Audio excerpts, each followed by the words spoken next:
We are live, I think, Justin. Here we go. So, welcome everybody to our first 208 Fantasy Football live stream. I'm your host, Matt, and I have Justin with me, and we are talking NFL draft predictions in 5 days. It started right now.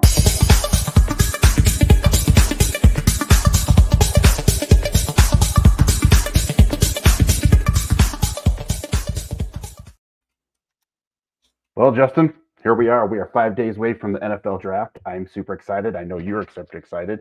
Um, what's your thoughts? What have you been reviewing, researching? What do you see? What's on your mind lately?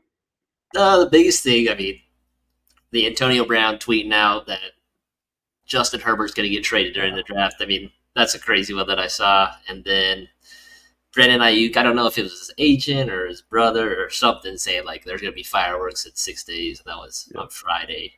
So it's just like super interesting. Like being a Falcons fan, like the draft is like my Super Bowl. So I get super excited about adding new guys. So I'm pretty excited for it. Like I love the draft. It's one of my favorite seasons. So. I agree 100%. It is like Christmas for me. It is. It is, and we're 5 days away from it, and all the presents get unwrapped for different teams. And I, as a Bears fan, and we're going to talk about, they have 2 draft picks here in the first 10 picks here. We'll see what they're going to do. We have our predictions, and let's get into it and see where it takes us. So Matt's gonna do odds. Yeah. Since he wants to draft for his Bears team, and I'm gonna do evens so I can draft for my Falcons. Absolutely. Absolutely. And the Bears obviously have the 1-9 pick this year, so I'm so curious to see what they're going to do. They've done some I don't know, things that didn't pan out in drafts in the past. So here's your draft order, and we'll go through each item as we go here. So Bears, I think this one's going to be an easy pick right out of the gate. I think it's no secret. They're going to go with Caleb Williams. It's pretty straightforward. They've been covered him. I know they were looking at other draft picks or brought other quarterbacks in and all those little things, but this is a no-brainer. In my mind, he's the best pocket passer. He's the best mechanically sound quarterback in this year's draft. It's pretty easy. He's got all the intangibles. The one question I have is leadership ability with him. That's the only thing I'm not sure. He kind of does his things his way, and I think that's not necessarily a bad thing. We'll just kind of see how it pans out. So yeah, he's definitely like I think as the drafts keep going, like more of these guys, more of these polarizing prospects are going to do things that are what they want to do. They're very individualistic, and not to say that's a bad thing. That's just how people are today, and I think he's going to be a stud. I think this is a pick that you write pen as of now. So I really think the draft starts at 2. I mean, it's got a little wonky, so we'll kind of move on to that. Number 2, with all this stuff coming out about what Washington's doing. We think they're going to go Jayden Daniels. It makes the most sense for us. When they had this big old meeting, I think this weekend or Friday, where they brought all these quarterbacks in and they had them all coming together. I heard a lot of back and forth on Twitter about like, well, it's breeding competition, and as a Falcons fan, having Dan Quinn as a previous coach, like he's a big competition guy. So I think they wanted to see how they interacted with each other, who kind of dominated those 4 quarterbacks. It seemed like Jayden Daniels' agent was a little irritated by that. It seems like there is some connection between Jayden Daniels and obviously his previous head college coach and Antonio Pierce being at the Raiders. Them coming up from 13-2 is a big ask. It's a huge ask, and the Commanders have to get a quarterback. So I don't see them trading out of this pick. What Jayden Daniels did last year at LSU was nuts. Like he was the deep balls he threw, all that stuff. Yeah. He's a freak athlete. So I mean, I don't think there's any reason to move off this pick. I don't know what the Raiders can really offer you for you to get off this pick and go all the way back to 13 and risk not having a quarterback going into the season. Like I dealt with Marcus Mariota last year or 2 years ago or whatever it was, and I don't think he is a starting quarterback in the NFL. So I mean, you got to go get your quarterback at 2. That's what I think. I agree. this was all Mr. Quarterback everything. He won all the awards, Heisman's, the Walter Camp, Davey O'Brien, all those awards. 10 rushing touchdowns, 40 passing touchdowns, over 3,800 yards passing. He only had 4 interceptions, and I get it. He has 2 first-round elite wide receivers, right? I get that, but the kid can flat out play. He's a baller. There were some questions around, is he going to play at a little bit heavier weight? I think he was a little bit lighter than what he is now. It says 210 on the screen here, and I think he might have been a little lighter. But it's the running quarterback thing. I agree with you. Cliff Kingsbury, it fits his system. This is a lock to me. These first 2 picks to me seem to be rubber stamp them, put them on there. There will always be talk, and you're going to hear me reference this a lot throughout this stream. But the smoke season, right. Teams will talk. Nobody is broadcasting what they're doing right now. It's all like, hey, what about this or what if that type of stuff. So I'm with you. Lock it in. Commanders get their guy, get their quarterback of the future too. One thing to kind of like add onto this, like we're 2 and 3 are a little like are substantially different from you. Like we'll get into the Patriots pick. Like the Commanders signed a ton of veterans this offseason. Like he's gonna have a good locker room to go into, and I think they're gonna be ready to go. Like the NFC East is still a tough division with the Cowboys and the Eagles and whatnot. Yeah. But I think he's ready to go. They have some weapons with Terry McLaurin and Dotson, who I think are good. So I mean, it's just them filling out the rest of their roster. Like they spent a lot of money on defense, so I think they'll be ready to go with their roster. So. Agreed. And the little addition of Eckler too, right? I think that does help. Eckler, I think in my mind, is probably past his prime a little bit, but he's still serviceable. I think he probably, from a fantasy value, is going to be good early on, and we'll see how he does later. But we'll see how he's good. So I'm with you. Lock him in at 2. To me, there's no other choice there, and we're going to go right to New England Patriots. To me, this is where the draft starts. There are so many things. There's so much news out there, so much smoke about there. What New England's going to do? There's talk of May. There's talk of could JJ move up? Could they trade out for receiver and leave Brissett back there to manage just the weapons that they have and just try to get more built around him and worry about a quarterback next year? And for me, Drake May is their guy. I think that he is a little bit of a project. He's a hard worker for sure. He had 3,600 passing yards last year, 24 TDs, 9 interceptions. Hard worker. He can throw the ball. He can zip it. He's big and mobile for sure. He kind of reminds me of a little bit of a young Roethlisberger. I think you can build around him. You can leverage Brissett there for a while, whether it's the full year and let him go. I don't know. Typically that doesn't happen. They want to kind of throw these early round players in. But I think he still needs time to process the NFL speed, disguises of defense. He's a work in progress, but I think you go and get your guy right now at 3, and not mess with draft picks, not mess with what could be. Do I go out and get Marvin Harrison and all that stuff? Now lock in your guy, start building them around him right away. For sure, the biggest thing with the Patriots, where I see like the biggest difference between the Commanders and the Patriots, like.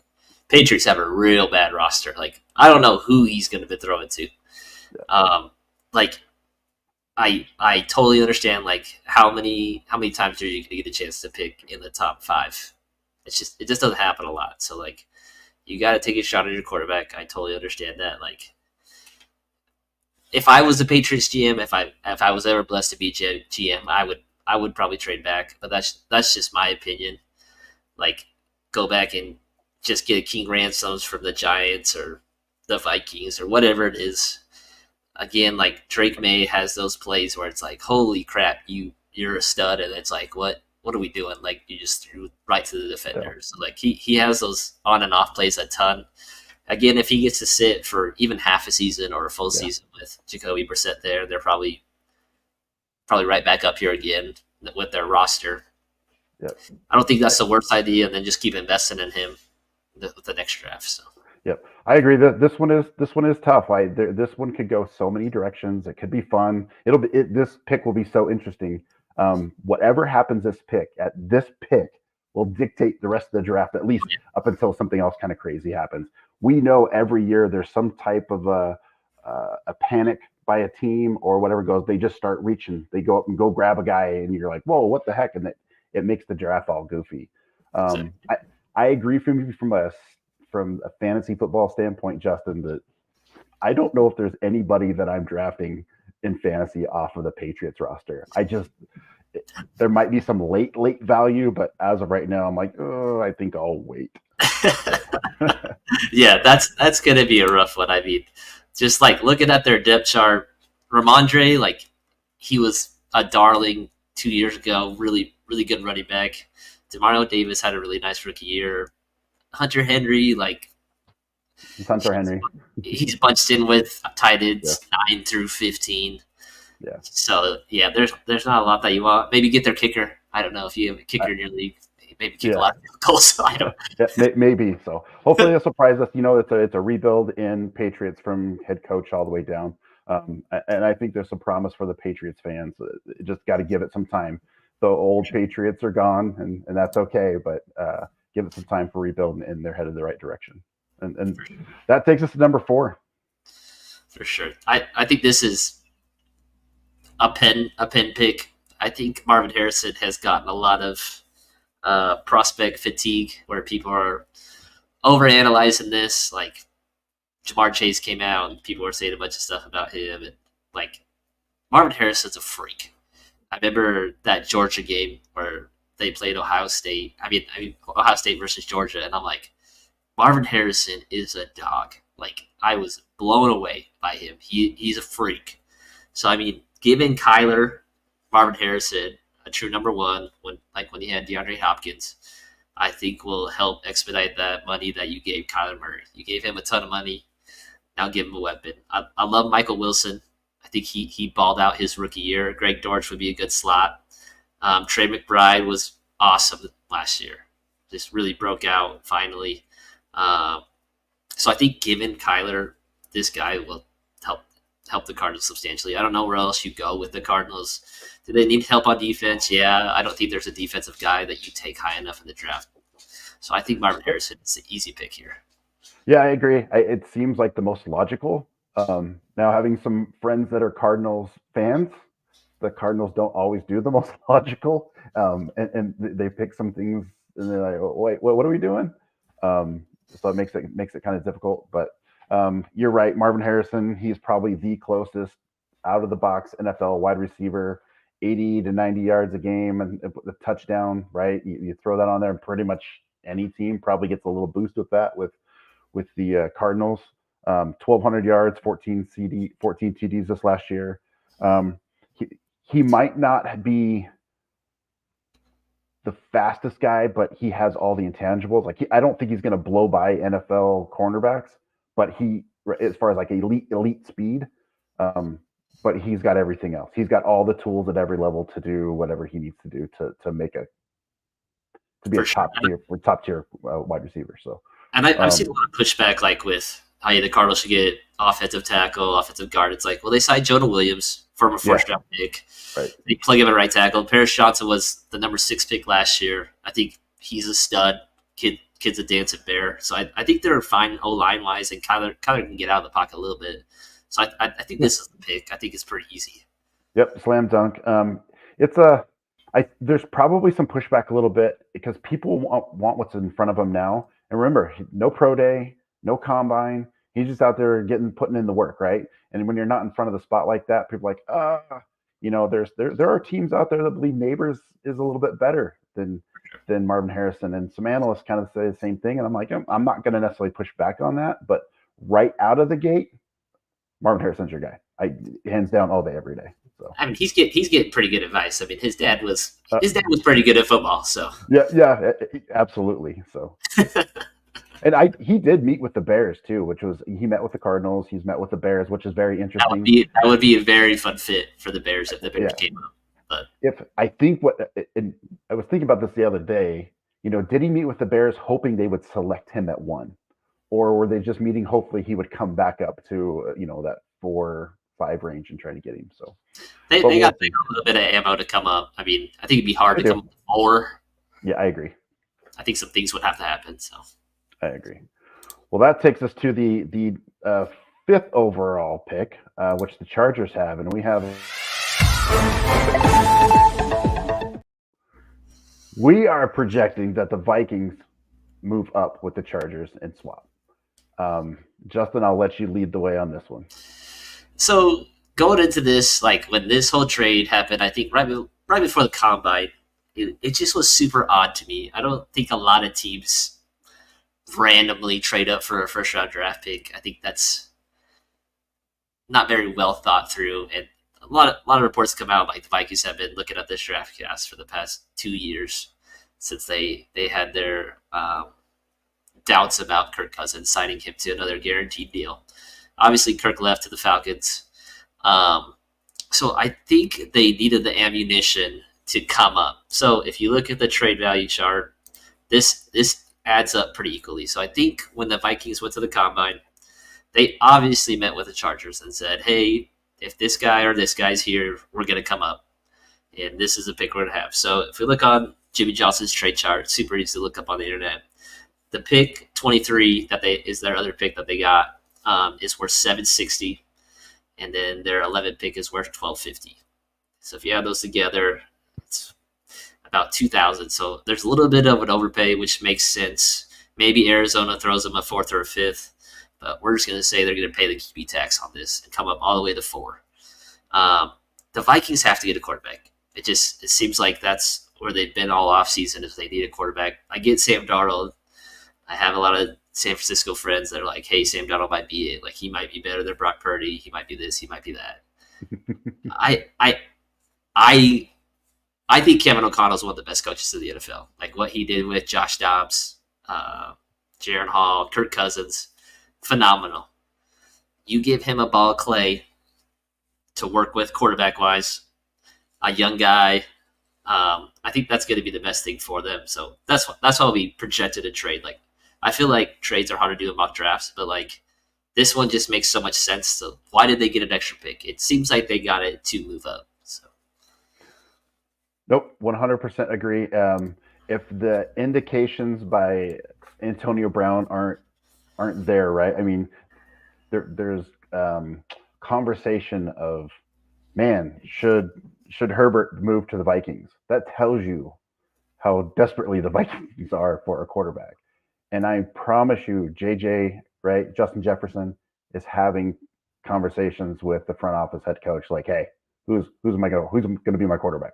We just let go of the guy that I wanted to keep.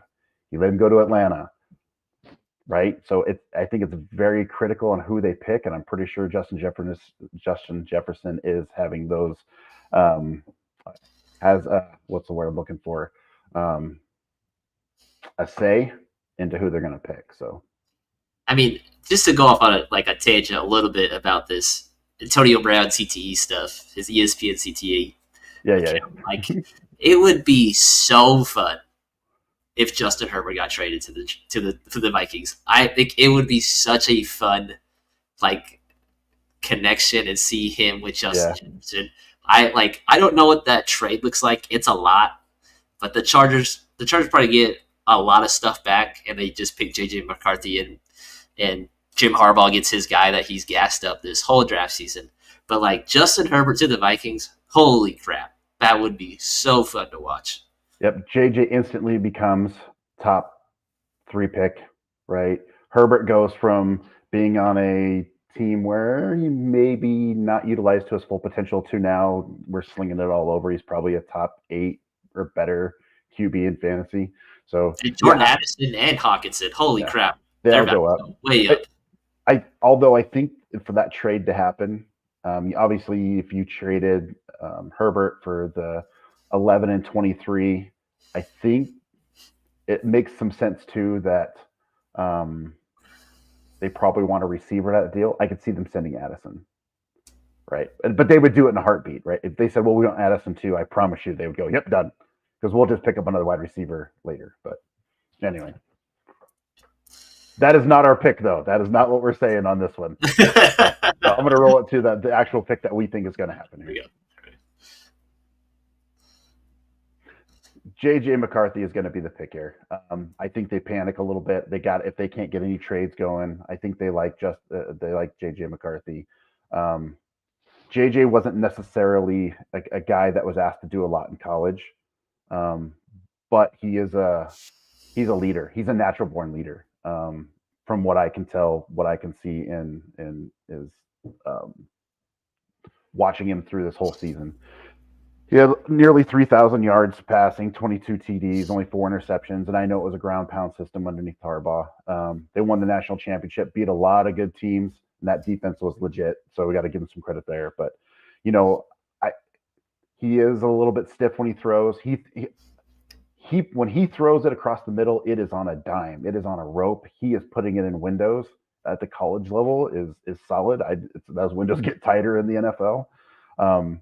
He's got decent arm strength. Sometimes he's late on his deep ball throws, which can be worked on.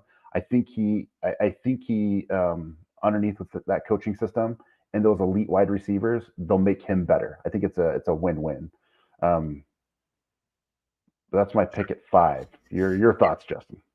Well, JJ, I remember the Ohio State Michigan game is always one of the funnest games to watch. I just remember, I'll probably always remember this throw for the rest of my life. It was like 3rd and 12, something like that, and they ran a crosser. I think Rowan Wilson was the receiver, and he just threw a rope to Rowan Wilson, and it looked like it was going to hit the Ohio State DB right in the back of the head. He just trusted, like, this DB's not looking for this ball right now, and he roped that ball like right past his ear hole, like right on the money. Like, I think JJ McCarthy's a good quarterback. I think, like you said, like, he wasn't asked to do a lot, but like it felt like that's being a Falcons fan. It was like we had Arthur Smith. It was like run the ball on first down, run the ball on second down. All right, Desmond Ridder, bail us out on this 3rd and 7. Again, not to compare Atlanta to Michigan, but it felt like whenever Michigan was in a 3rd and 7, 3rd and 8, like those money downs where quarterbacks make a lot of money, red zone, 3rd down. They asked JJ to be that dude, and 9 times out of 10, 8 times out of 10, he was that dude. And he got him those first downs. And I mean, to go 15-0 and play Ohio State, Penn State, what they did in the college football playoff. I mean, I get their defense was really good, but he was definitely a key cog in that situation. And he got better as the season went on, right? If you watched early on, not just his whole college career, but that season last year, he got better. He got more confidence. You could see it in him. His mobility was really good, so it was good. It's fun. A lot of good stuff. Yeah. Moving on to number 6. This is a good one. This one seems pretty easy too. I think we talk a lot about offensive tackle here as well with Evan Neal not really working out right now. They did cite someone, Jermaine Elamanier. I think he's from the Raiders previously, to play the right tackle. Maybe they move Evan Neal inside to guard. Maybe they just keep experimenting with him.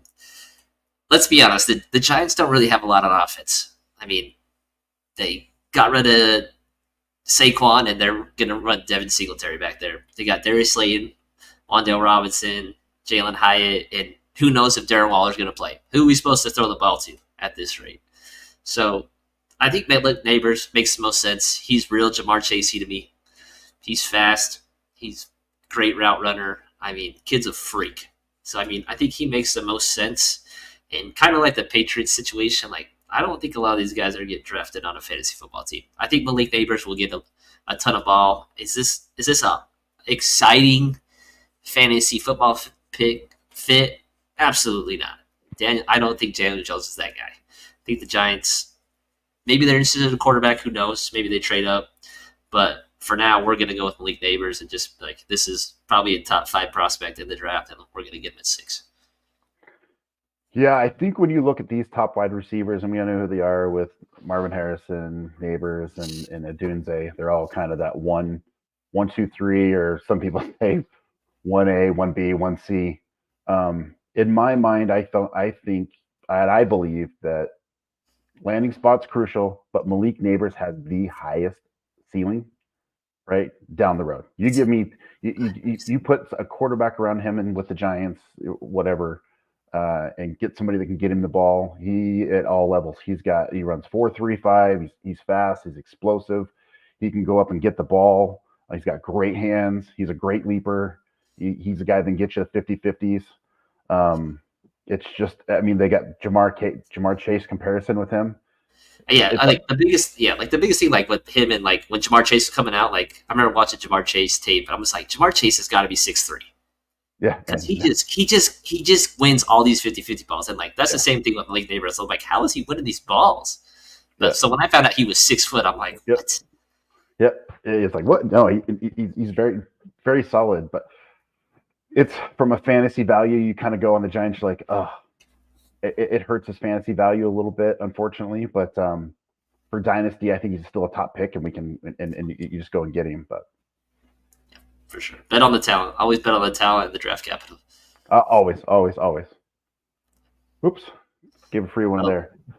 So, it's okay. The Titans on the clock. Titans, they need an offensive lineman. I know they can maybe try to get some wide receiver, but if they want Levis to do anything, they got to protect him.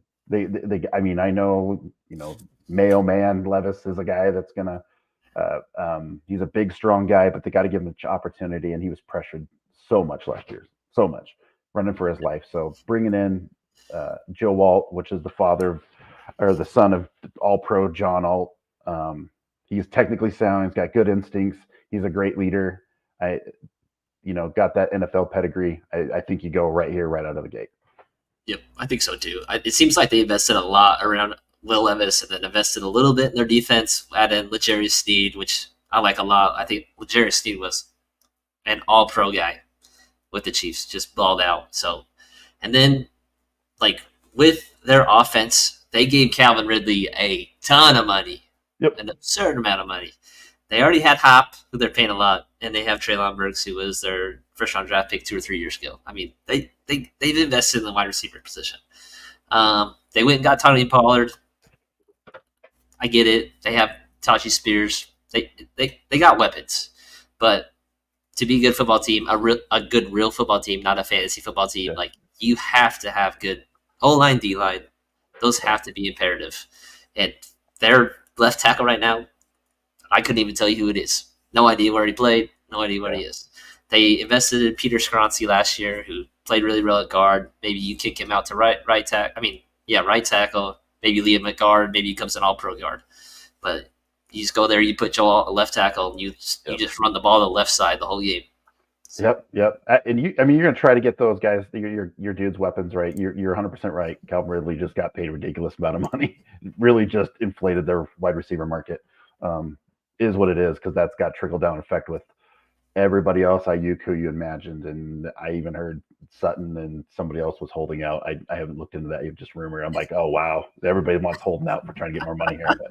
It's wild, but yeah, I agree. Titans got to go here. Protect your guy. Try to win some ball games, which in turn will affect some fantasy value. So, on to the next. All right, we're going to talk about my Falcons. For any Falcons fans that may watch this or listen to this, like, I know you're going to be mad. I get it. Bear with me. We haven't had an edge since John Abraham. We had Vic Beasley that 1 year, but we all know how that worked out.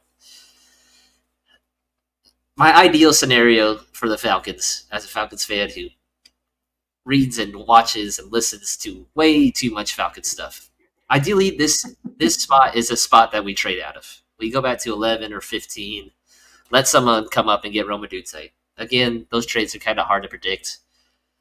I really think these edges are going to slip. I think they're going to slip down to their late teens, early 20s. I think the Falcons have the ammunition to get back up in the late first round, give up their second, third, whatever it may be, and get one of those edges. Because I think they're all so closely grouped together that, I mean, you just pick what's there. I think Mitchell is a difference maker. I think you put him next to AJ Terrell, and you put him next to Jesse Bates, who I love. Jesse Bates was an all-pro safety, one of the funnest players I got to watch last year. Just super fun. Again, our offense, some people are going to be like, well, why don't we pick Roma Dute? I get it. I think Darnell Mooney is going to be a huge impact. I think he wasn't utilized very well in Chicago. Maybe Matt can give me some feedback on that. I think he's a really good receiver.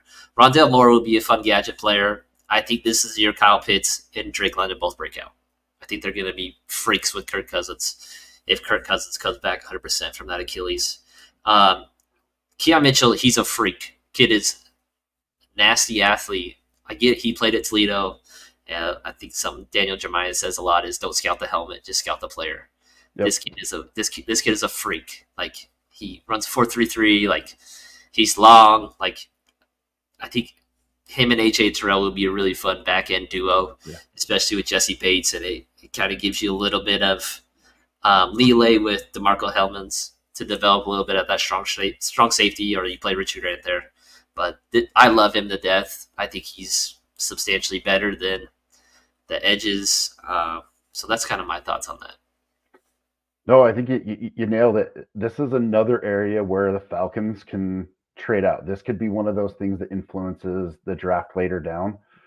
If they wanted to trade out, I think Rome Odunze here would be, from a fantasy guy, right? It's like get Rome Odunze with that offense. This is going to be fun. I totally get that, but you're right. I think there's multiple ways they can go here. This is absolutely one of them. This kid is a phenomenal player. He tackles what he sees. He's a ball hawk. He's fast. He's built. He's going to be a high pick in the draft regardless. I think the Falcons don't go wrong by selecting him here. All right, on to number 9. So if you're not going to select Rome Odunze as a Bears fan, we will. We're going to take him. It makes sense. This, I already mentioned it. He's 1A, 1B, 1C, depending on who you talk to. He is definitely an elite wide receiver of this class. He's a 4.4 guy, 6'3". He is a contested 50-50 ball, comes down 70% of them. He's just an elite wide receiver. The Bears would be wise to keep building around Caleb Williams here. I know they have DJ Moore. I know they have Cole Kmet. I know they just signed Keenan Allen. Keenan Allen's older. I think it's not a bad pickup. They got him for cheap, a sandwich and a cup of coffee. So it was a good pickup. But he's older. I think he's going to be turning 31 this year. So why not go get an elite wide receiver to build around him? It may not be, from a fantasy perspective, the best spot for him because he may not be that number one guy that's going to get force fed as of right now. But you give him a year or two, he very well could be that number one guy, right? This guy's a leader and just a air traffic controller when the ball is up there, man. He's going to go get it. So I would be super ecstatic for them to get him here at number 9. Yeah, just to piggyback on that, like Rome Odunze played with 2 other studs, and he was the stud. He was the stud among studs. Like Jalen, I think Jalen Polk's going to go in the first round. It's close. Jalen McMillan's probably going to go second or third. Like those kids are really good. Yeah. So like, again, like the Keenan Allen thing, like he's on a 1-year deal. So like we get it. We, like you said, like let's give Caleb every reason to be successful. Because if he's not successful in that offense, like, all right, then we don't got our guy because he's got all the weapons. I think the O-line should be good enough to be able to play off of him. Rome Odunze is a freak. So, like, if this was to happen, Rome Odunze goes 9 to the Bears, and Malik Neighbors goes 6 to the Giants. That's a tough one to if you're in a 1 QB league and in a rookie draft. That's a tough pick between when you're at the 2 spot, picking between Rome and Malik Neighbors. Like me having the number 2 pick in one of my leagues, I'm probably going to lean Rome Odunze there. Yep. I think he should have a quarterback. The kid, he looks like Devontae Adams. That's what the pro crop I've seen a lot is. He's Devontae Adams. He's big. Can play that big slot role. He has one of the best mentors that he can learn from in Keenan Allen, who's probably one of the most underrated receivers in the NFL. And Keenan Allen's a freak with the routes. So I mean, that's just what we're thinking. He can keep learning from them. So, 100% agree. The last thing I'll add is it's possible the Bears could trade out. There's a lot of talk that Bears could trade out at number 9. It's possible that the Bears could take an edge rusher, alongside Sweat. So we'll see what happens. But for us, I think we like this number 9, Rome Odunze. I don't see Rome Odunze falling out of top 10. There will be 3 receivers in the top 10 picks, easy, all day long, every day. So on to number 10. All right, this next pick, very, very hard to do with the Jets. I get it. I get the Brock Bowers thing. I totally understand it. I think Brock Bowers is a top 5 pick, a top 5 player in this draft. He was a man amongst boys at 18 years old at Georgia. Like nobody should be doing that in college football. But the reason your season sucked so bad last year is because Aaron Rodgers got hurt. Like Your O line, I get it. You invested in Tyrone Smith and Morgan Moses. I don't even know the last time those guys played 16 games. You have Vera Tucker, who I like a lot, and they signed John Simpson too, who I like a lot. They drafted Joe Tippmann last year in the second round. I like that a lot. My biggest thing is go invest in your O line more. Make sure that Aaron Rodgers is protected. And by the way, you probably have one of the best running backs in the league. Like, let's just use him. Let's piggyback on him. Let him get us to the playoffs, and then let Aaron Rodgers win us a Super Bowl. I think Breece Hall is a freak. Like he should be a top 5 pick in fantasy. That's just totally my opinion. He catches the ball well. He runs the ball well. So the biggest thing is if Tyrone Smith, Morgan Moses gets hurt. He's on the right side. Just push Vera Tucker out to right tackle. Put John Simpson in at right guard, and then play with that. I think obviously Trey Fontana should play left guard, and let's just maul people and let's be great. So that's my thinking. Their defense was super good last year. They have a ton of studs there. Hassan Riddick's going to eat this defense. So that's my take, please. I really don't have much to argue. There's nothing. I mean, this guy's technically sound. He's an instant starter in my mind. I'm with you.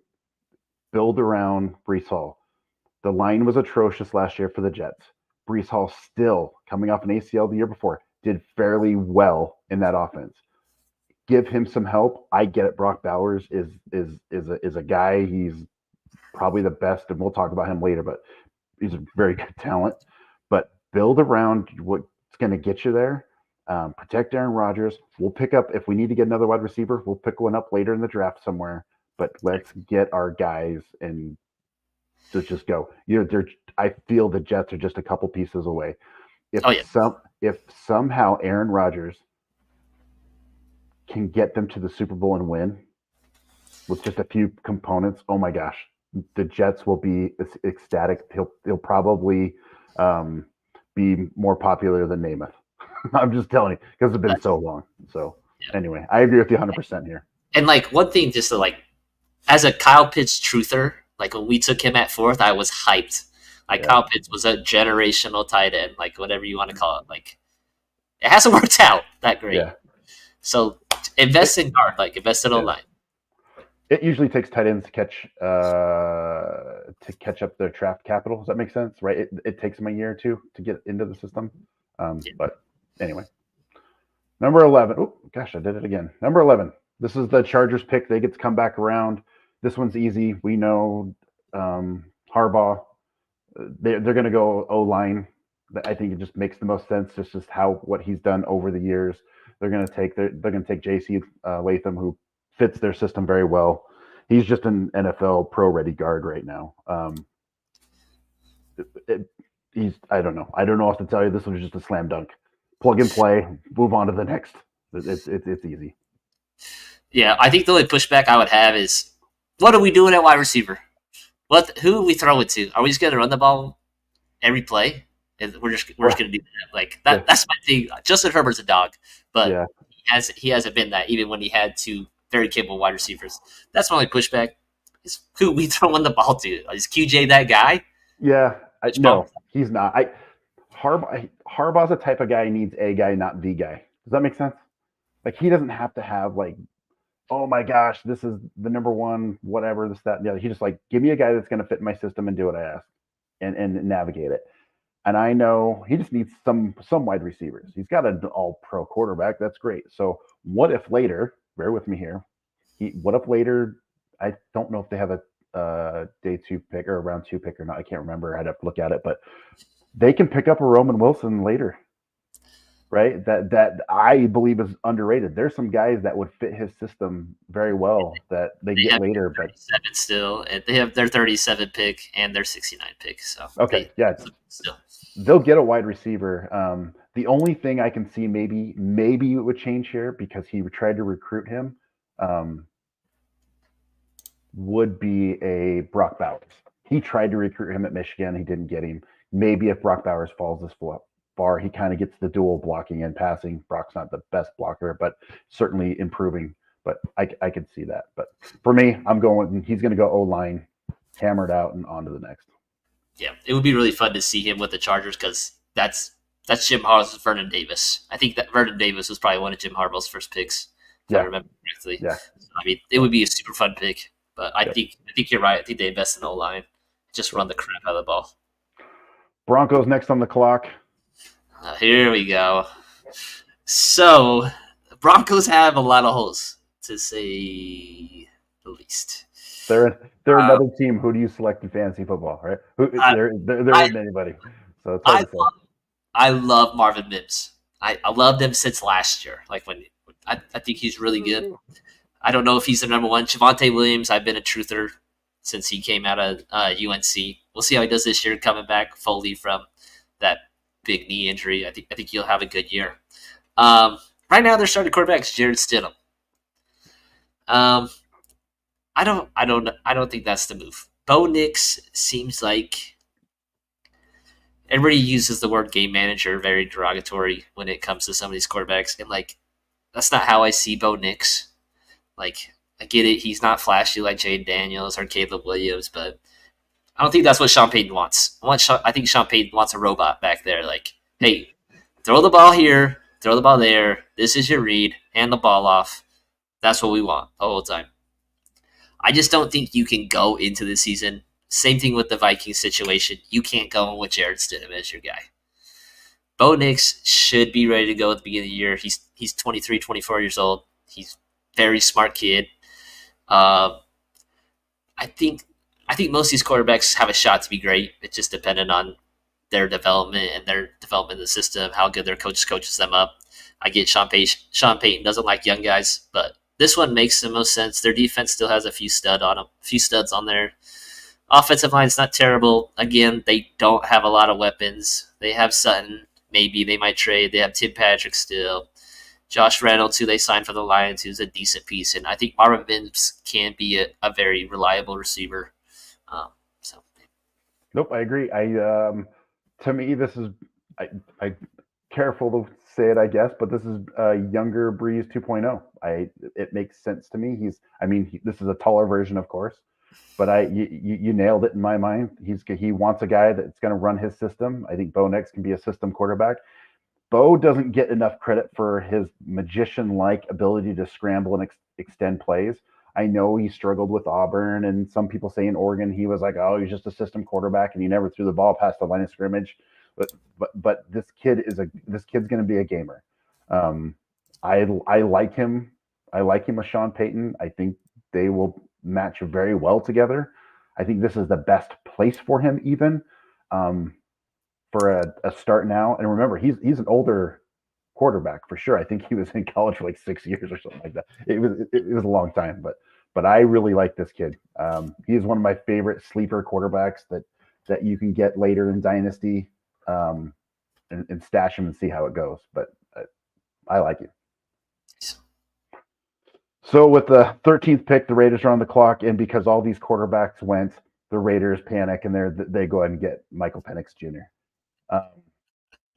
We see this happen all the time in the NFL. I alluded to it earlier. It's like, oh my goodness, there's like people are going, we got to get him now because we like this guy or this guy, and that guy's gone. We better get him.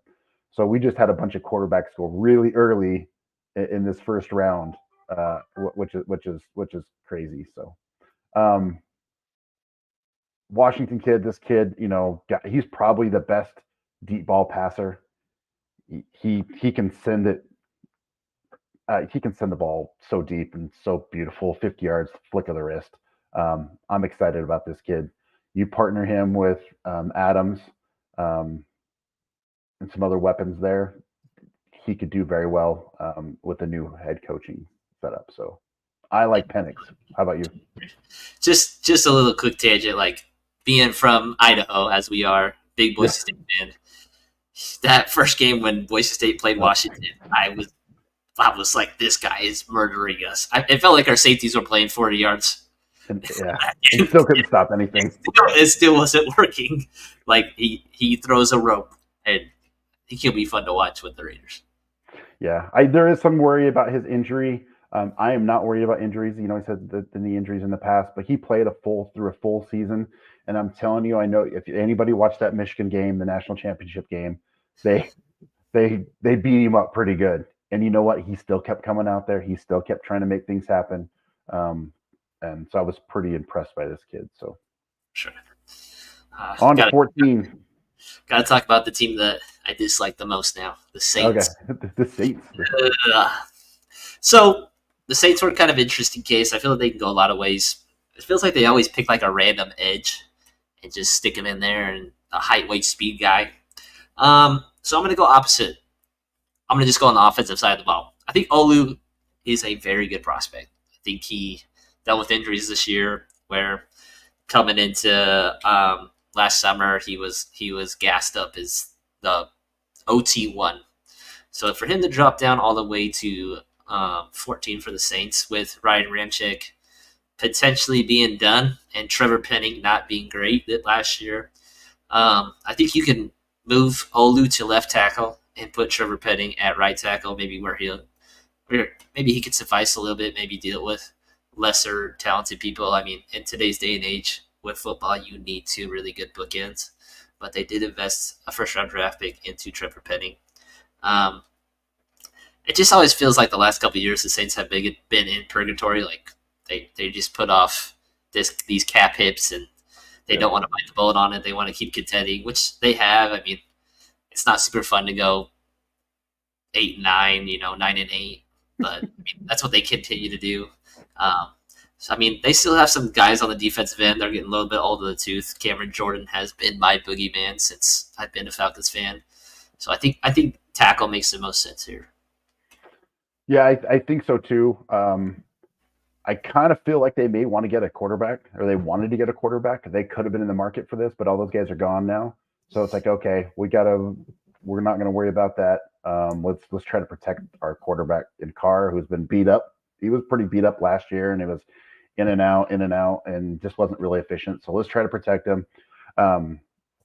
This kid's he is a lockdown pass rush guy. If he gets his hands on you, you're not going anywhere. Super strong, 34-inch long arms. Long arms.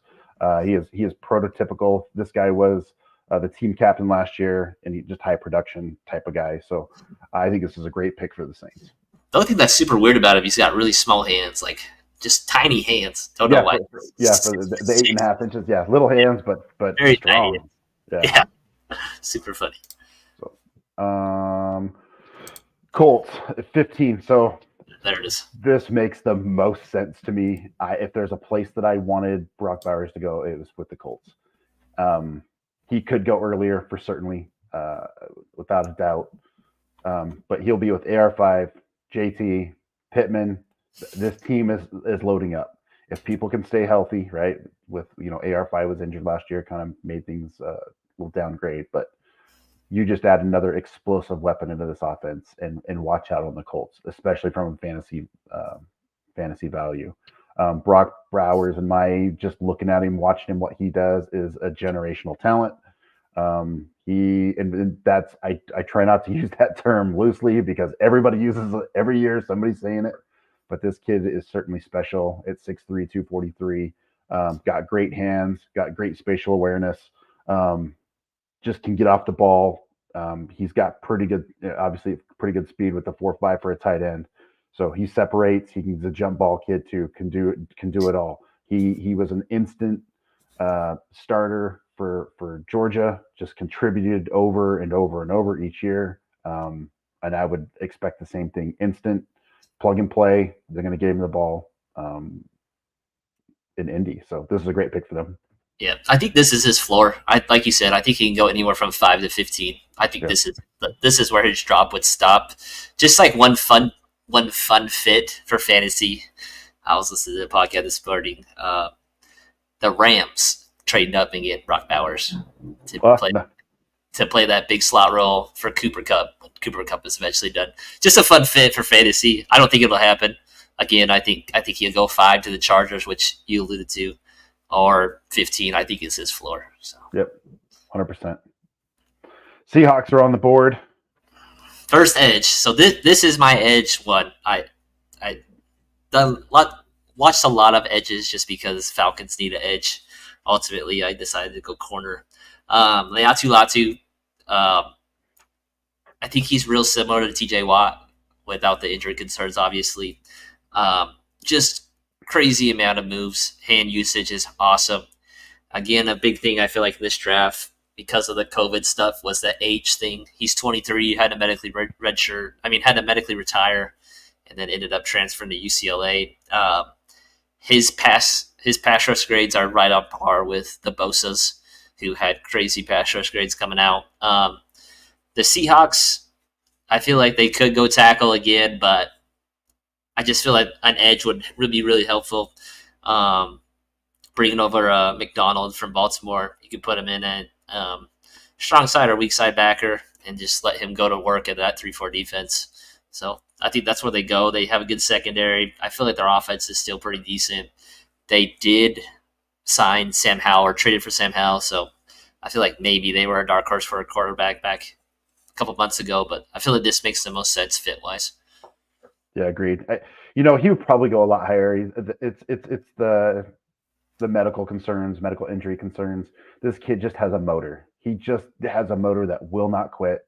It won't quit. His effort is 100% all the time. He just gets it done. Those are really the two things, right? The pro and the con. He doesn't know how to quit. That's just bottom line. The USC game that he played again is so fun to watch because it's just like him like he's a cat and like Caleb Williams is a mouse and he's just chasing him for like 15 seconds on ends. It's so funny. Yeah, just running around. But yeah, I like this pick for the Seahawks. I think it fits them well. Their offense is pretty well loaded with talent. They get some going stuff on the defensive side. So, but good pick. 17 with Jaguars are on the board. This one's pretty easy for me. They got to go defensive side of the ball. I know there's a whole offensive questions whether Trevor Lawrence is the guy and they need to build around him and so on and so forth. What are they going to do with, that Ridley's out, so on and so forth. But I feel like they got to get some help on the defensive side. And Nate Wiggins is a baller. He's good. 4'2", 6'1", flies around. Long frame. He can backpedal. He's really good in zone. If you watch film on him, he's right where he needs to be. His eyes are correct. This is just a good pickup for them. Yeah, he's all effort like Leatu Latu. Like this kid's all legs too. It's so funny. Like yeah, he is. He is all legs. My biggest pushback here is we got to see what Trevor Lawrence is, right? What is he? Why don't we take Brian Thomas here? Why don't we take A.D. Mitchell here? Xavier Worthy? Like, why don't we give him something? We're going to go into the season with Christian Kirk as that guy. One thing an idea that would be fun again, right, is that the Bengals said, hey, give us 17, we'll give you T. Higgins. Yeah. I mean, that would be a fun trade. Yeah, what did the Niners do? Yeah, you're 100% right. This trade or this pick here is very tradable. I could see that happening for them trading back or for a player or something along those lines, without a doubt. There are some wide receivers out there like the Ayuk stuff with him having some kind of connection with Trent Baalke, their GM. Who knows what's going to happen? I think it'd be fun for one of those receivers to get traded on draft night. I think Trevor Lawrence needs more just to see what he is because he's had one good year and other not so good years. So that's my biggest pushback is like they probably need a receiver. Yep, and they could trade up towards the end because there's still plenty of good receivers too. So, and that day, even going into day 2. So, 18 Bengals are on the clock. Oh, Byron Murphy, one of my favorite players. The funniest thing about watching Byron Murphy's stuff is they had T'Vondre Sweat, who is a huge person. I think he's like 346, typical nose tackle. But Texas was playing Byron Murphy at nose tackle. They're playing Sweat at either 3 or 5, and they play Byron Murphy at 0, and they just put him head up over the center, which is super funny to me because he's 6'2", 297. I was just gonna say, he's not. He's big, like he's a big human. Like, don't get me wrong, but it's just funny. Byron Murphy has a lot of. I feel like Byron Murphy and Johnny Newton have a lot of similarities to Grady Jarrett. Grady Jarrett was a 5th round draft pick out of Clemson. Not the tallest guys. Um, but Byron Murphy's a dog. Like he played so well during last season. Like he was the reason Texas defense was so good. They had such a good defensive line. With the Bengals, they have Trey Hendrickson, who's very good edge. I feel like they do need help at defensive tackle with Sheldon Rankins and BJ Hill being their starters right now. Yeah. Sam Hubbard's decent. They drafted Miles Murphy last year, I think, in the second round. So I think he's decent. I think they can put him there. Again, wide receiver might be a thing with the T. Higgins thing. I just don't know. I don't know if T. Higgins gets traded. It seems like they really like him a lot. They invested in offensive tackle and Trent Brown, so I wouldn't go there. So their O-line's still pretty decent, so I think this is where they go defense. Yeah, it makes the most sense to me too. Let's load up this. Byron's a very strong kid. He's got really good quickness to him. At 6 foot, 300 pounds, I don't know you can add much more to him, to his frame. But this is a good fit for the Bengals on that front. Get him in front of his linebackers and let him play. So good pickup for the Bengals. 19, the Rams. We talked about potentially maybe they can use this pick and go up and get the tight end. But Dallas Turner sitting there. They got to replace their guy. They're all everything guy, and Dallas Turner makes the most sense. This is to me pretty late for Dallas Turner. He could be. It's plausible that Falcons could take him, all the way up there. So it's just we see players fall every year, and Dallas Turner has fell this far in our mock here. So it ends up in a pretty good spot with the Rams, in my opinion. So great player.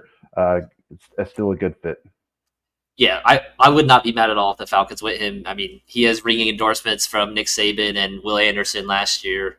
Who I guess those two are really close. So, I mean, he's got a little bit of Micah Parsons to him, I think. Again, there's some things that I'm a little hesitant on him about. I don't know how consistent he can be with his sack stuff, but yeah, Sean McVay's pretty good at judging talent. So, I mean, I think with the Rams, he'd probably, knowing my luck, he's going to pop off and be a 15-sack guy. So, nope, you're 100%. So Rams go with Dallas Turner. Steelers on the clock at 20. Steelers, I feel like skill position group wise, not the greatest. They signed Van Jefferson this offseason. They got rid of Deontay Johnson. Freiermuth is still pretty good. I love Washington. Knowing Arthur Smith, that he's going to be there. He's probably going to run a lot of two tight end personnel with Freiermuth and Washington, which makes sense. Washington is a freak. So I don't know if investment in that number 2 wide receiver is a huge deal. So that's why I decided to go offensive tackle with Talise Fuaga. I think maybe you could slide Broderick Jones over to left tackle, or you just put Fuaga at left tackle or right tackle. I think you kind of figure that out mid-camp. Their defense is still pretty good. They still got a bunch of guys. They got Patrick Queen back there, who I think is going to be a crazy good fit. So that's why we went with offensive tackle there. And it makes so sense. You already alluded to it with the Arthur Smith OC wants to run the ball. Get a big old tackle up there and let them push, and we'll go. They're going to want to. That's kind of the Steeler way, right? We're going to run the ball. There's quarterback questions, with Fields being over there now, with Russell Wilson. Who's going to be that? Right now it's Russell Wilson. We'll see. I have a feeling Fields will take that starting job, but I can't be 100% sure on that. But this is a very good fit for the Steelers. Beef up that line and move on to the next. So for sure. Dolphins are at 21. Darius Robinson was the slam dunk pick for me. Their offense, right? Their offense is trying to put up 50 points a game. So can we build up our defense a little bit to try to slow them down so it's not necessarily a track meet, so it's not a 60 to 50 game. And we'll slide the senior in real easy, 6'5", 285 pounds. Let him eat, let him go to work. He's long. He's got all the measurables. He's to me, he's a plug and play from the get go. Yeah, I think this one's pretty easy. I mean, he's a great 3-4 end. He's a big dude, so pretty easy. Eagles are on the clock at 22. I really believe the Eagles probably have one of the best rosters in the NFL. just like looking at their roster, like they just don't have holes. Like they have a ton of good receivers. They got a quarterback. They have a stud running back. Their O line is always good. Their defensive line is good. They still got Brandon Graham there. They got Bryce Huff. They signed Devin White, who I've always been a big fan of. The only real thing I see is their back end, which still has Darius Slay, who's good, and C.J. Gardner-Johnson, who's good, and Reed Blankenship had a good year last year, and they drafted Sidney Brown last year, who was good as well. They have Kylie Ringo, so we just gave him another corner. Just let's see who wins this battle out of James Bradbury and Terrion Arnold. They played Terrion Arnold at the nickel. I think he can do a lot. He's a prototypical Nick Saban guy, super smart. They do play a lot of off man. They don't really. I feel like Nick Saban kind of tells you if he trusts the guy or not, and I don't know if he totally trusted Terrion and Kool-Aid. Well, they did play a lot of off man, and they never traveled. Like in the LSU game, nobody was trying to follow Malik Neighbors. So I think he's going to be a good pro. I don't think he's going to be substantially greater than be an all-pro guy, but I think he'll be a good fit there. Yep, agreed. I don't think the Eagles need much on offense with all their weapons. Bringing in Kellen Moore as the new OC, bringing in Barkley. So defensive side of the ball here makes a ton of sense, and I think you could do much worse than Terrion here. He's a good fit for them. He's a scrappy kid. He'll get in there and mess it up with you. So I think it's a good fit. All right. With this next pick, me and Matt had a real nice discussion about this. Yes, we did. Yes, we did. I think we talked about this. I think this might have been the longest discussion we've ever had on a pick because there's just so many ways you can go with the Chargers because like they could go Brian Thomas because they need a wide receiver. I just don't think a lot of these wide receivers are gonna get pushed up as much. I think there's maybe 4 or 5 that get put in the first round where I think a bunch of them go in the second round and people get crazy happy about trading up for these wide receivers in the second round. So I pitched this idea to Matt. I'm like, what do you just think we just drafted an offensive lineman and say, F it, we're gonna run the ball. We're gonna run the ball every time they just signed J.K. Dobbins, they have Gus Edwards, they have Greg Roman as their OC, and I'm just like, why don't we just put some big dudes out there and be like, we got bigger guys than you, see if you can stop us. The weird thing for us as we went through this is we tried to look at this from just a different point of view. This is absolutely 100% something Harbaugh would do. He just does things different. He's going to do his way. He's like, you know what? I don't see anybody else I like. I want another offensive lineman. Let's just do it. Get him in there. Let's go. And we are gonna run the ball. I'll get some other guys later. It'll be fine. I could totally see this happening and people just scratching their heads, losing their mind. Like he's doing what? And in some ways, it kind of makes some sense. And I kind of like it because it's different. And you're right. We spent a ton of time on this. So Harbaugh goes with a double O offensive lineman and wow. Okay. Here we go. So obviously you would put J.C. Latham at guard and let him be an all-pro there. And you would kick Armarius Mims out to right tackle and let Rashawn Slater be the all-pro guy that he is. Yep. So that's what our thinking was. It's an instant. It is instant coffee, instant hot chocolate. Everything's bumped up. It's like, there's your line. Now you can start building around. Now you can start going, okay, where's my receivers? Maybe we can get a younger running back in the later rounds. We already got an all-world, all-pro quarterback. It's like, yeah, all right. And they'll kind of go from there. There's, maybe he even goes, maybe he likes Sanders as a tight end. I don't know. But it's they still have Parham and whatnot. But it's a good pick. I think it's fun, it's creative, and it would be interesting to see if he'll do it. Yeah, for sure. Cowboys next. This one will be pretty short, simple. They lost Tyron Smith, who that's tough. He was a stud for them past 12 years. I just think they put Graham Barton they can put him at center and guard and say, all right, here's an all-pro guy for 10 years. I think it's pretty easy. I think they bumped Tyler Smith out to left tackle, and they just put him in for his replacement. So, yeah, I agree. This was pick the most versatile guy. We may need a center. We may need a guard. This kid can play. Big kid, strong kid, smart kid. Put him in there to improve that Cowboy offensive line. I'm certain we'll be drafting a running back because they don't really have one. But right, they're trying to get the Super Bowl. They're in win now mode. Dak is, may or may not be there after this year, but they need somebody to take control of that line and an easy plug and play. And this is a great fit. For sure. Packers at 25. I really like Cooper. I like Cooper here. This kid is just an athlete. He's strong. He's experienced, explosive. And the Packers have everything they need on offense right now. In my mind, they're going to be a fun offense to watch. Let's get the defensive secondary some help. This kid can do. He probably play corner, probably play some safety. He's good. He's one of my favorite players. 4.3 speed. Matt's secretly a Packers fan now. No, don't. Yeah, no, I'm not. But they kind of are fun to watch. This is a fun fit, just because he can play all over the ball. Like, he can play all over the field.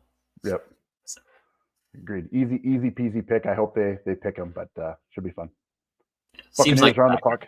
Yeah, he does. So Jared Verse, another kid. being our. I think 4 edges go here, but he makes the most sense with the Bucs. I mean, they need an edge. They have 2 good receivers. Offensive line 8 isn't too bad, but they just need someone opposite of Joe Tyrone. I don't think Joe Tyrone is that guy that could really carry the defense.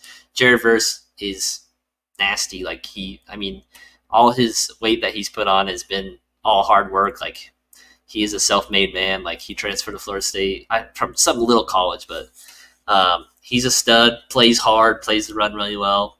I think he can be a consistent 7 to 9 sack guy, 7 to 10 sack guy, be real consistent, be a leader for you on the field. So, yeah, this is another one that fell in the draft. He could certainly go higher. The Packers could even take him from the pick before.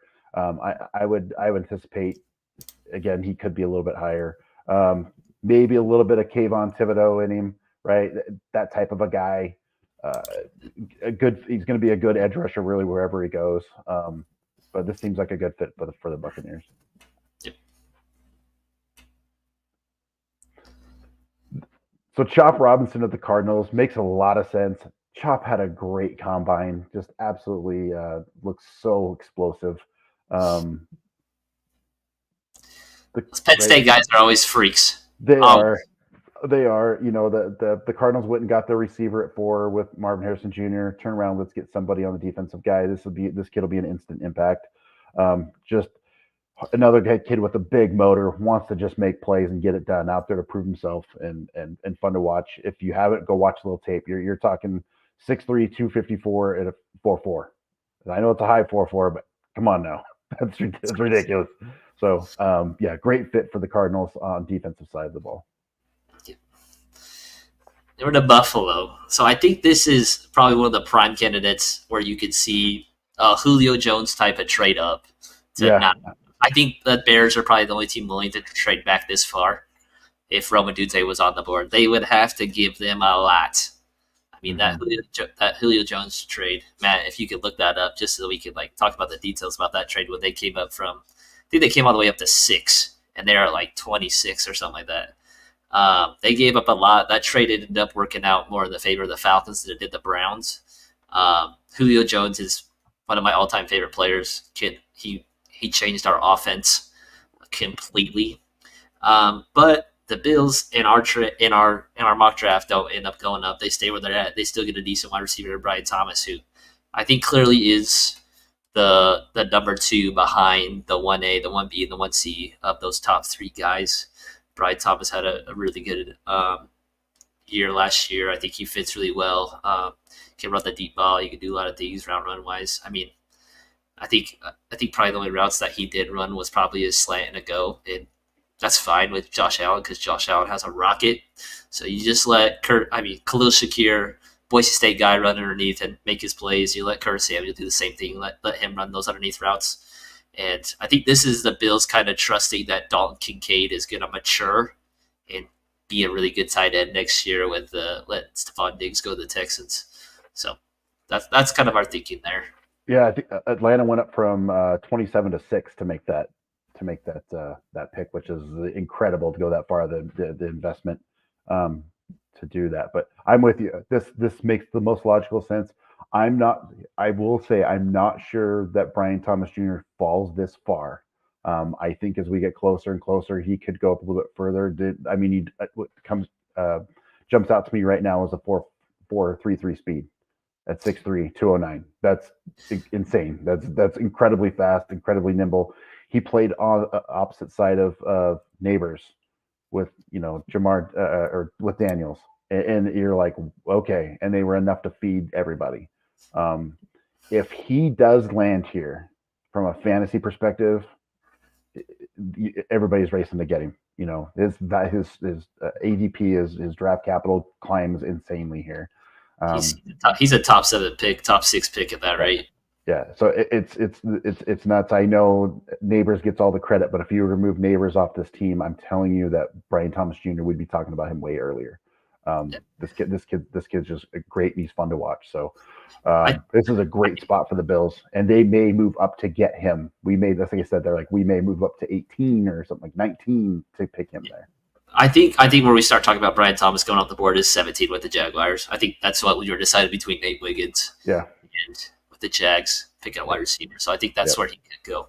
Yep, 100%. Lions at 29. Again, we talked about a wide receiver. I think Brian Thomas Jr. would have been an interesting fit here for sure. But defensively, it makes a lot of sense. They were nearly in the Super Bowl last year. I think more than half the nation was rooting for him just because it was a great story. But they're going to get a really good corner here in Kool-Aid. Runs a 4.45. He's a smart football player. Got to play with Saban, who is the DB master, and getting him developed for the NFL. So this makes a lot of sense to me. Lions go a defensive player, and this is a good fit for them in the secondary. Yeah, I really think the Lions do trade out. I think they're a pretty good candidate to trade out, where they have a pretty good roster where they can come back and maybe someone comes up and try to get a wide receiver from that second round up to the first. So. Yep, 100% could see that a trade out. So, the Ravens. Yeah, Ravens. So we got another tackle. I think we ended up having like 7 or 8 tackles at this. We did.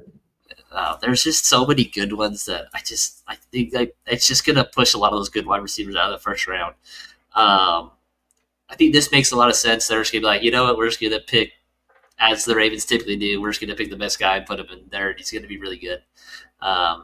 It always reminds me, like typical Ravens pick was Kyle Hamilton a couple years ago, when Kyle Hamilton was dropping to I think 14 because he ran a 4.6, and Kyle Hamilton's now an All-Pro safety, so it's just super fun, and they always draft like really good players just at the back end.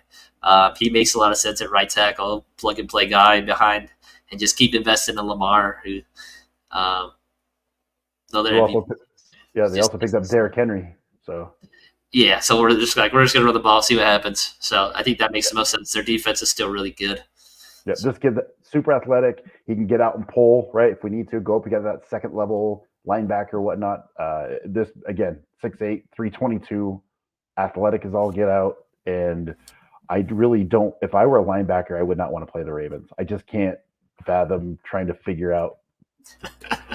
Oh my God, they're going to give it to Henry. They're going to give it to Lamar. That 1-2 punch to me was just ridiculous. And I get it. Henry's older. I understand that. I know what you're telling me, but I don't care. I'm telling you, it's going to be interesting. You're like, this is stupid. He has defied Father Time for a very long time. So yeah.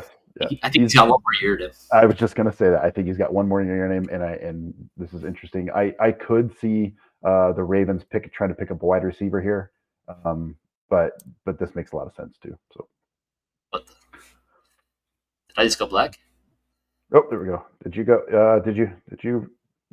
It looks like we lost Justin for a second here. Can you hear us? Can you hear us still? Yeah, I can hear you still. Okay. Well, we'll continue on here. The 49ers picked up there. We've got them picking up Jordan Morgan, another offensive lineman.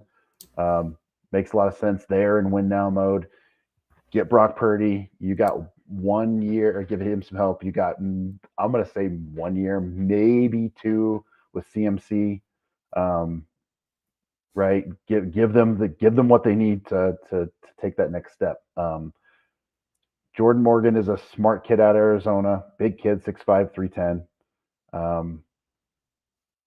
Super athletic, does well with his combo blocks. He's patient. Just seems to fit their offensive scheme in my mind. So Yeah, they just need to replace McKivitz. Is that their right tackle right now? I think that's the biggest thing. Yep. So I think that's the biggest thing. So I don't know what the 49ers would do here as well. I'm not really sure. It just seems like an O lineman is the right fit. Yeah, they don't got a lot of holes. So this next pick, before Matt hopefully goes to the next slide. All right, sorry. Big deal. We had this big banter about, oh man, I was like, who do the Chiefs go with? It's like, they got to go wide receiver, right? Yeah. We're just going back and forth on receivers, and I was just like, who do they like? It's like they have Marquise Brown, which is the speed guy, so they don't need a speed guy. So that kind of takes Xavier Worthy out for me. And I was just kind of going back and forth between two players, and Matt's like, man, I hope you pick this one guy. And I'm like, oh man, is it A.D. Mitchell or is it freaking Ladd McConkey? And I was like, we're going to go Ladd McConkey because I think he fits what they want to do. I think he can do a lot of what Travis Kelce does really well and just find open spaces in the zone. And Matt brought up a good point when we were talking. He's like, I don't think the Chiefs really run routes. I think they just say, go find space and get open and turn around. So I think that's what Ladd's going to do. I think he. Oh, that lose you, Justin. Yeah, I agree with you 100%. We both agree Ladd is a special kid. He's not necessarily the elite guy or fits in that elite bucket, but he's a 4.3 guy, 4.39, 4.4 guy. Just go watch the Georgia tape. The kid just gets open. He makes every catch. He can just navigate the whole field. I don't know why they would, but the 49ers could take Ladd for sure. It's very possible.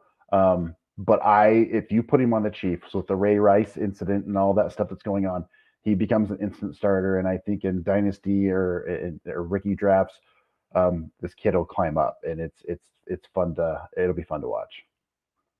For sure. And then we're gonna give you one more bonus pick for the Panther fans out there. Absolutely. So the Panthers, they gave away a lot, and they just need real wide receiver help. You just take best available wide receiver here, and Mitchell seems to be that kid to me. And Mitchell could go much earlier than this. I think this would be a pretty good gift to the Panthers. 6'2", 4.35 speed, lightning fast out of Texas. Get him in space, let him work. But who are the receivers again, Justin, for the Panthers? They just don't have very much. They don't. I think Thielen was their guy last year.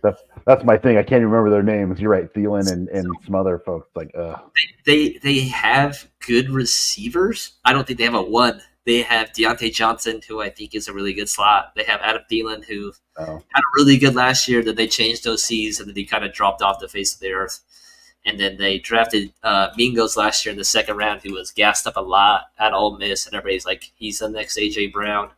But, just help Bryce Young out. Figure out what he is. You don't want this to be a Justin Fields situation where you never surrounded him with talent, and he just kind of flares out. So, Absolutely.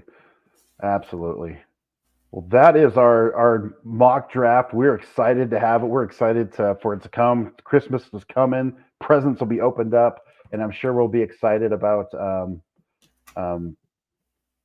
and disappointed about some of these folks that are selected. And that's the way the NFL works. We will probably we will after the draft. There you go. We will be after the draft. We will have our breakdown. We'll get right into dynasty, early drafts, rookie drafts, startup drafts is what I was trying to say, and have that breakdown for you. We're excited to do this. It's just fun to talk about football, and we just kind of go from there. So, Justin, anything else before we sign off for this afternoon? It was fun. I hope Falcons fans aren't mad at me for not drafting the edge. I get it. I'm gonna be happy either way. I think I really trust our coaches, Raheem Morris and Terry Fontenot, to pick the right guy. again, I really hope we trade out because I think someone's going to really want Rome Odunze, one of those wide receivers, one of those tackles. That second tackle off the board, I think, is going to be really valuable. So, agreed, 100%. Well, I hope everyone's draft wishes come true, and we will see you after the draft. Everybody enjoy their afternoon, and we'll talk soon.